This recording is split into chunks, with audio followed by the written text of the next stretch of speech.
The painting you are looking at is entitled The Réunion d'artistes dans l'atelier d'Isabey and was made by Louis-Léopold Boilly. It was presented at the Salon of 1798 in Paris and has been regarded as a celebration of a new status for artists who confronted to a new society and an art market invitation were then represented integrated to the mundane life and building their own sociability circles. Indeed, this painting served as the starting point for a study I began several years ago on the social networks of artists in the late 18th and early 19th centuries. This research examines the way in which artists overcame the many obstacles they faced and the strategies they adopted to support themselves through their art. Although scholars have spent a great deal of time identifying the various figures represented here and placing Boilly's work in its creative context, they have done less to explore the links that might exist between these artists posing side by side in the studio within theater-like decor. This is precisely the subject of our presentation. First, we will propose a short recapitulation of this work in order to set the stage. Second, we will focus on the various visible links that unite the characters in the painting. We will draw circles of sociability around them and bring to the fore a character who is used to the stage and whom we will dwell on. Finally, we will broaden our discussion by replacing the work in the reality of the art market of the time and focusing on the notably absent figure from the painting, the art dealers. Indeed, we will see that they were often closely involved in the sociabilities around the promotion and patronage of modern painting and playing an active role in the mutation of the market. Before describing the work in more detail, here are a few historiographical guidelines for those who wish to delve deeper into the subject. We have, of course, the fundamental... Okay. The fundamental work by Sylvain Lavessière and Suzanne Siegfried for the first, and more recently, a complete monograph by Étienne Breton and Pascal Zuber, as well as the catalogue of the exhibition recently held at the Musée Cognac-G. Now, let's come back to the painting itself. What do we see? It's a group of 31 men, all of them dressed in the latest fashions,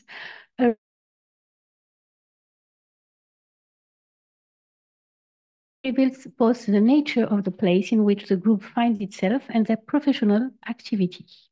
They are artists gathered in the studio of one of them.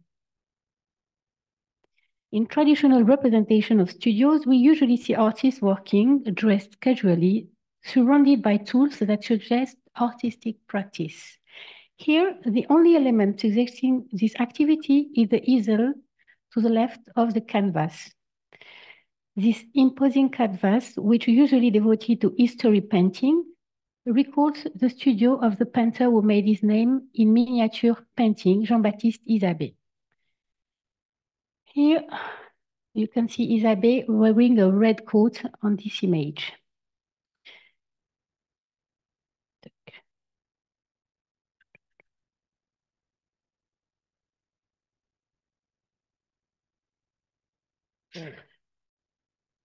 Furthermore, quite unseen until then in a studio portrait, the setting, architecture, and decoration take almost as much space and importance as the characters, with a fashionable neoclassical style designed by the two chief architects, Charles Bercier and Pierre-Léonard Fontaine, both depicted in Isabey's painting. A little digging reveals that as Isabey's studio was being painted by Boilly, its decoration was not yet finished, and Isabey was preparing his move from the Street Saint-Marc to a new workshop at the Louvre. Therefore, one might also regard Boilly's painting as a spectacular advertising for the two prominent architects of the time.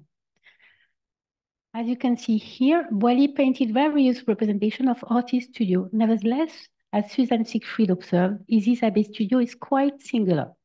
Here we don't see an excuse for the representation of a young and attractive woman or a much more serious tribute to an artist, as it would be the case a couple of times with Houdon. Boilly was a criticized genre painter, and he may have tried here to make forget a bad image. Indeed, for having been contrary to morality, He had been denounced in 1794 at the Société républicaine et populaire des Beaux-Arts, of which Isabey was precisely a member. Nevertheless, the ambition of Boily's present work did not exclude ulterior motives. We are here closer to a modern meeting or a conversation piece, which testify to a significant evolution of the Parisian artistic life of the time. Like the salon, the museum, or theaters, the artist studios then tended to become a conversational meeting place. They were all the more sought-after places. They were provided a privileged and exclusive access to art in the making and a place among the insiders. Besides, scholars have also many times analyzed Boily's work as a proclamation of a new autonomy and liberty of modern art, a manifest for the control of their own destiny, and a new organization of the profession. Nevertheless, having mundane ambitions also paradoxically in a difficult financial situation. For many artists of the time, many of them were confronted to the collapse of the market, the loss of their patrons, and the financial crisis of the mid-1790s. Moreover, the recent dissolution of the Royal Academy and the opening of the Salon to no academicians had completely reshuffled the cards. Confronted to those numerous issues, modern artists had to adapt and to develop their modern circles and their professional networks.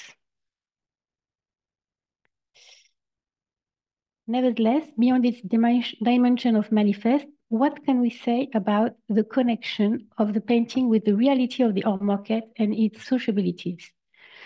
The first and the most important is the inner circle of friendship, well illustrated by Thomas Christian Brun-Niergaard in his text entitled Sur la situation des beaux-arts en France ou lettre d'un Danois à son ami, published in 1801, 3 years after Boily had painted Isabey studio.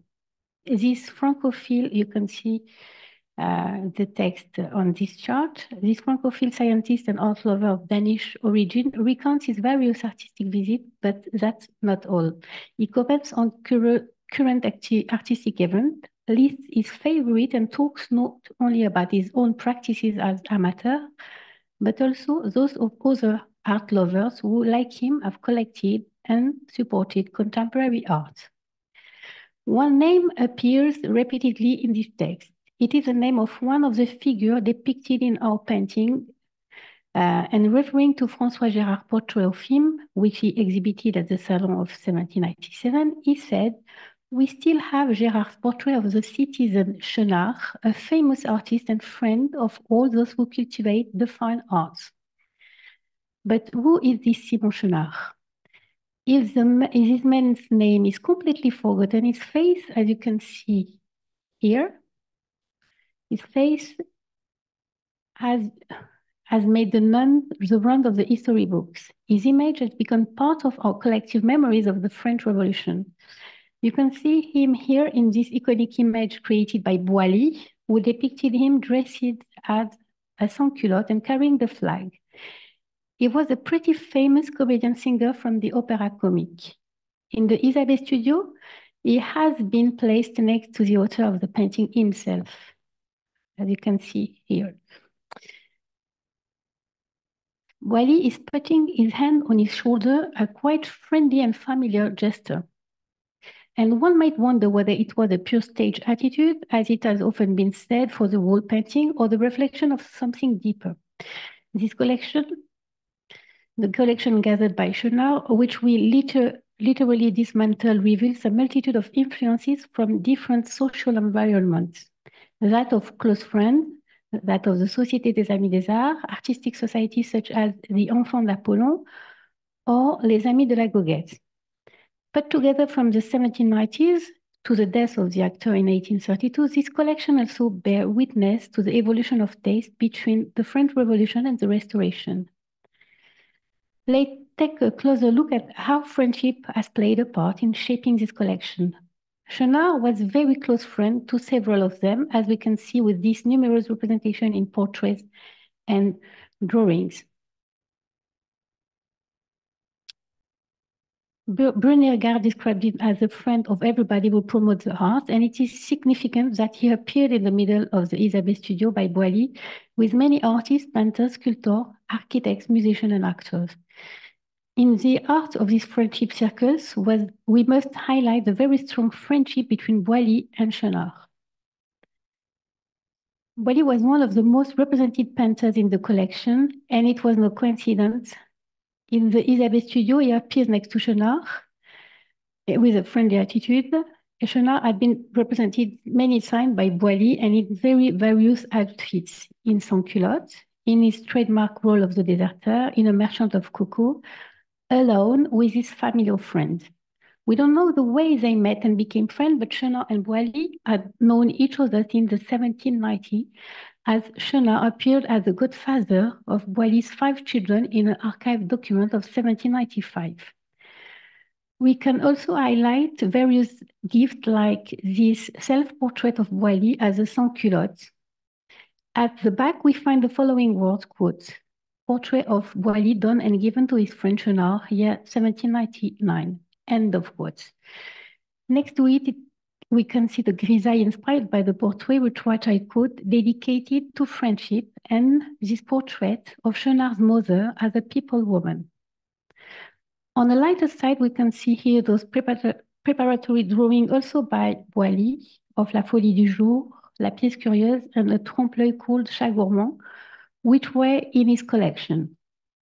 Beside Boilly, almost all the artists represented in the studio were also present in Chenard's collection and were probably quite close to him. This is the case of Gérard with his portrait of Simon Chenard that I showed you earlier.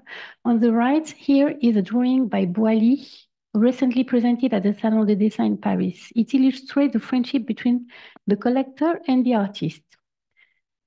We also can see Isabey, who offered to Chenard a splendid drawing presented at the Salon of 1796 today in Orléans. And let's finish with Charles Meunier, a pupil of François-André Vincent.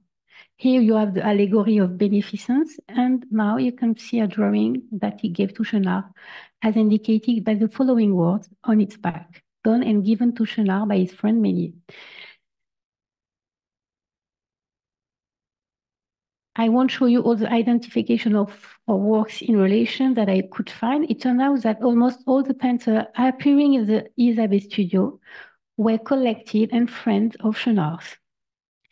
Therefore, the represented scene is credible and can be related to Brunner's quote, the man who cherishes the art as a child of nature, if he wants to find the most perfect works, must be connected to the artist. I know by experience how profitable those links can be. In general, art can be promoted only by respecting the best talent, end of quote. Here, the author highlights 2 major points in the making of a collection. First, the importance of the connection with artists for the artistic taste and collection building. Second, its consequence, the protection of artists. Another apparent circle is linked to the world of the theater. Several of these are represented in the painting. Hoffmann, Méhul, Talma, and Chenard, and many artists participated in designing the set and costume like Percier, Fontaine, and Thibault. Charles Percier, for example, was appointed director of sets at the Opera from 1794 to 1796. The work is said to have been commissioned by none other than Antoine Vincent Arnaud, that you can see a portrait of him here. He's a poet and permanent secretary of the Académie Française. Isabey studio was not the only place of sociability that Chenard was familiar with. He also lived many years among other artists in the Hôtel Bullon, which was between the Salle Favart, belonging to the Opéra Comique, and Isabey studio on one side and the new Musée du Louvre on the other side. The Hôtel Bullon was also one of the most important auction rooms in Paris, managed by the art dealer Alexandre Joseph Paillet, and where amateurs, collectors, painters, musicians, and actors often went. The atmosphere of the place would still be a complete mystery for us without the precious account made by Paillet's grandson, Eugène Sauzet, that you can see in the middle of the chart. Chenard lived there, as well as, according to other sources, the famous actor Talma Paillet organized their several parties and receptions where art was a familiar topic. The assembly called itself Société des Amis des Arts was a prototype of the one founded by the architect Charles de Wailly in 1789, who wanted to form an association for the promotion of modern French painting.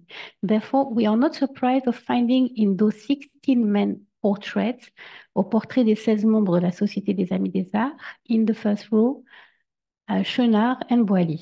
This picture is therefore consistent with Sauzet's tale. Nor Paillet nor Chenard were among the founders, but Chenard would eventually join the Société in Thermidor, and it is no coincidence if no less than 34 painters who had presented a work at this Société between 1719 and 93 appeared in the Chenard collection.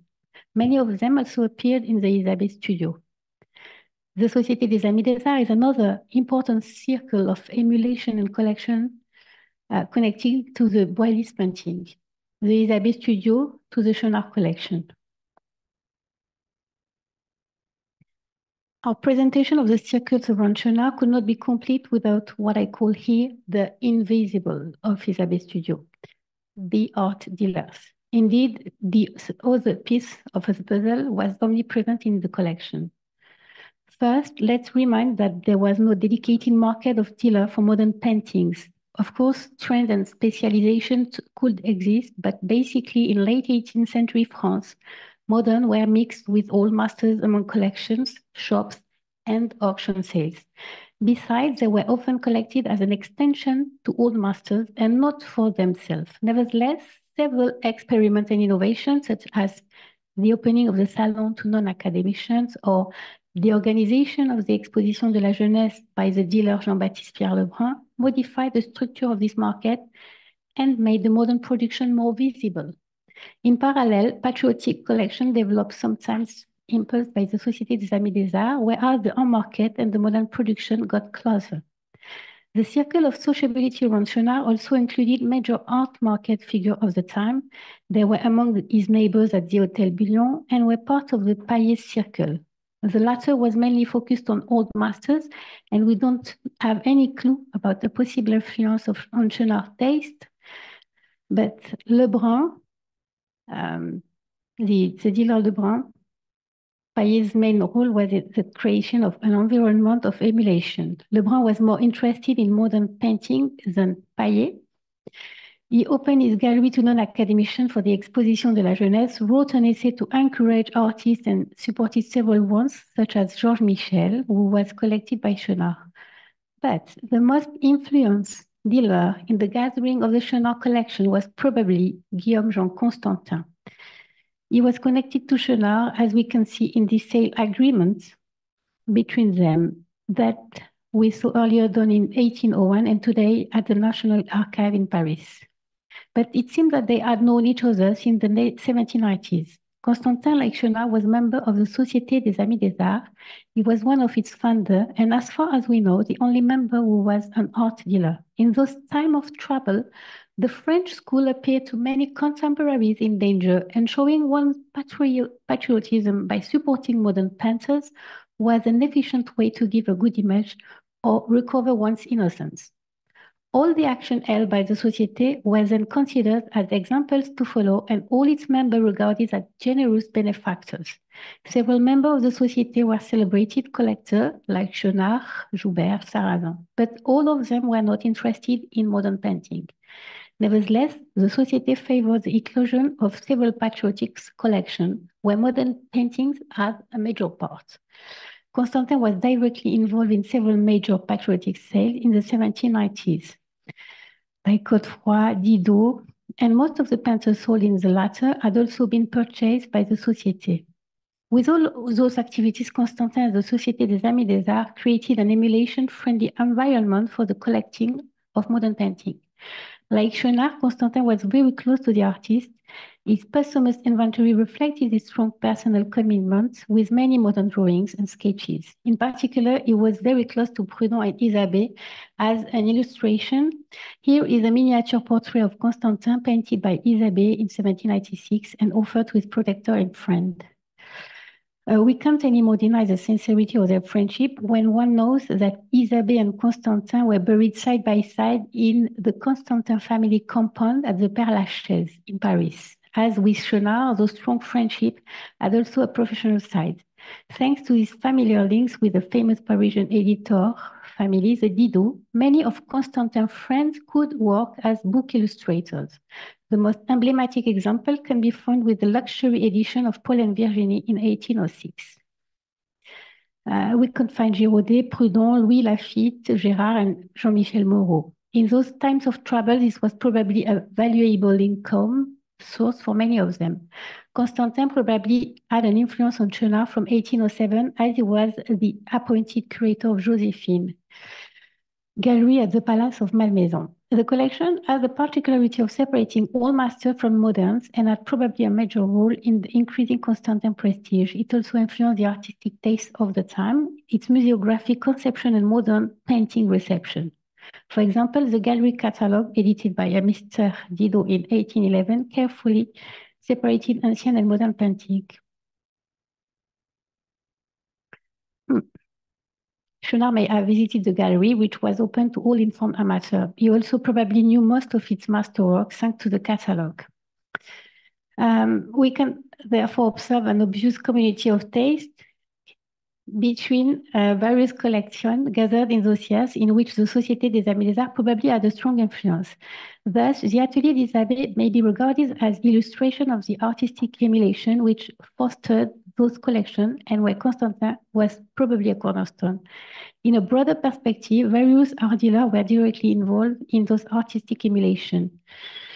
Jean-Baptiste Pierre Lebrun had an influence mainly as a theoretician by his appeal to support of modern production and his promotion of a new genre painting serving the renovation of morality. Paillet was a catalyzer of the sociability around the Hôtel Billon, which on many aspects announced the one around the Atelier d'Isabey. Last, Constantin, fraud of many artists, made the link between the studio, place for teaching and producing art, and the auction room, place for selling it. Strangely, and this will be our conclusion, one might be surprised that no art dealer appeared in Boily's painting. More generally, art dealers were never represented in the company of artists or even in groups. Despite their increasing visibility on the Parisian art scene, indeed, some of them were present at the Salon and were sometimes even awarded. L'Atelier d'Isabey can be regarded as an assumed opening to the art market for artists using the mundane code of bourgeoisie and ignoring any artistic hierarchy, preferring making art for a living than art for glory. Yet by no means the art dealers were invited on the canvas, pure businessmen. They did not have any artistic legitimacy and were often suspected of being complicit in the leakage of national heritage abroad. Their absence may explain why they have been so much overlooked by scholars until now. I thank you very much for your attention.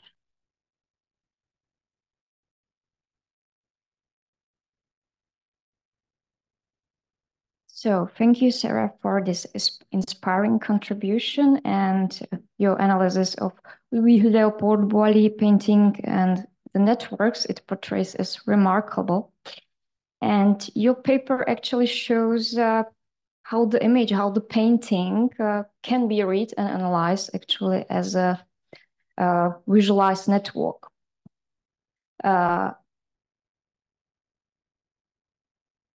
Please, can you here come and maybe there will be questions from the audience, so don't run away, please.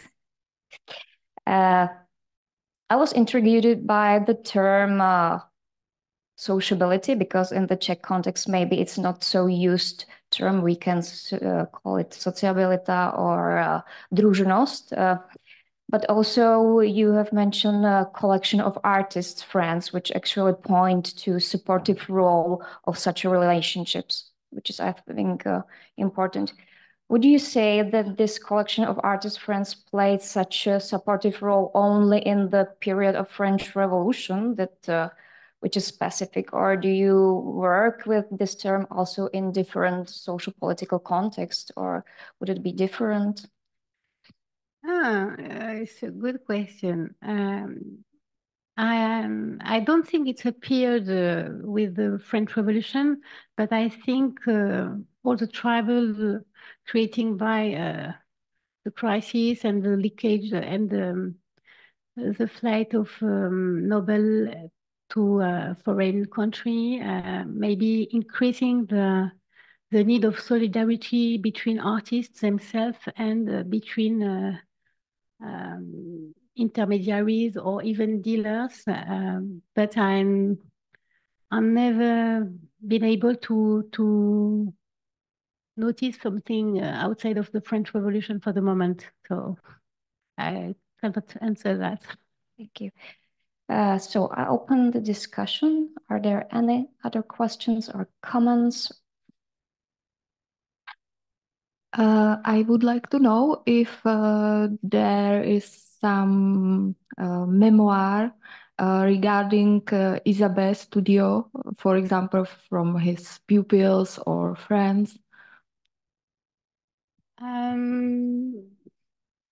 Mostly, you'll find some information in the correspondence between them or between memoirs of travelers, because I didn't find any memoir of pupil of or collaborators of Isabey, but I did find something in the letters.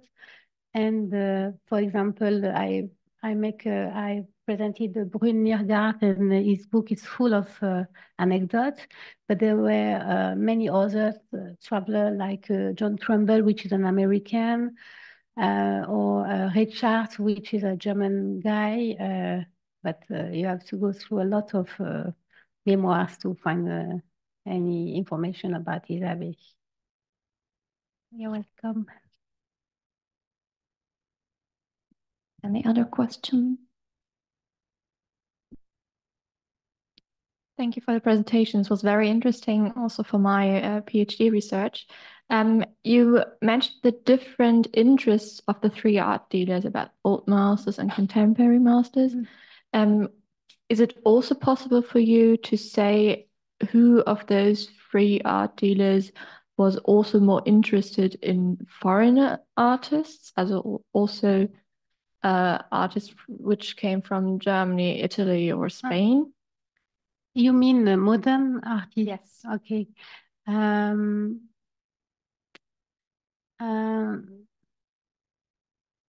think for my period, which is in the French Revolution, they are mostly interested in French art because it made them appear as heroes. But for the restoration, you'll find other kind of dealers, more dealers specialized in modern art, and some of them are more specialized in, for example, English drawings, watercolors, or something like that.